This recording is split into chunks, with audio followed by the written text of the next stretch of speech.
السلام علیکم ورحمۃ اللہ وبرکاتہ۔ آپ دیکھ رہے ہیں اسلامک معاشرہ یوٹیوب چینل۔ محترم ناظرین حضرات، مسائل شرعیہ ہم لوگ سیکھ رہے ہیں۔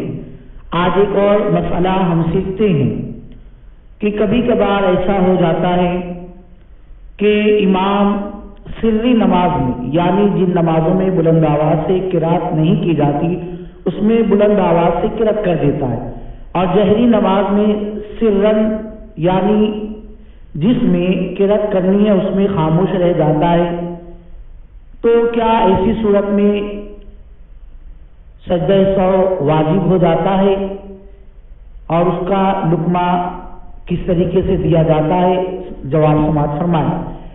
جن نمازوں میں یا جن رکعتوں میں آہستہ آواز سے قرات کرنا ضروری ہے اس میں اگر امام بلند آواز سے تلاوت کر لیتا ہے یا سری نماز میں بلند آواز سے تلاوت کر لیتا ہے، تو اگر اتنی مقدار بلند آواز سے یا آہستہ آواز سے قرات کر لے کہ جس مقدار قرات سے نماز درست ہو جاتی ہے، یعنی 3 مختصر آیتوں یا ایک لمبی آیت کے بقدر، تو اس سے سجدہ سہو لازم ہو جاتا ہے۔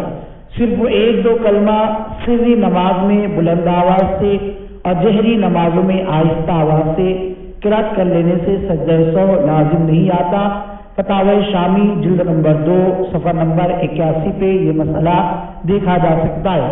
اب اگر کبھی ایسا ہو جائے کہ امام صاحب قرات بلند آواز سے کرنے والی نماز میں کافی دیر تک خاموش رہ جائے، تو کسی مقتدی کو چاہیے کہ وہ سبحان اللہ، الحمدللہ، اللہ اکبر اس طرح کے الفاظ کہے تاکہ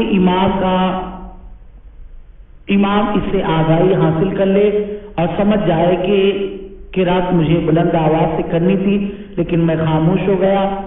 اور اگر خاموش سری نماز میں جہر سے کر دیا تو اس وقت بھی اسی طریقے سے عمل کیا جائے۔ اللہ پاک ہمیں صحیح دین کی سمجھ عطا فرمائے۔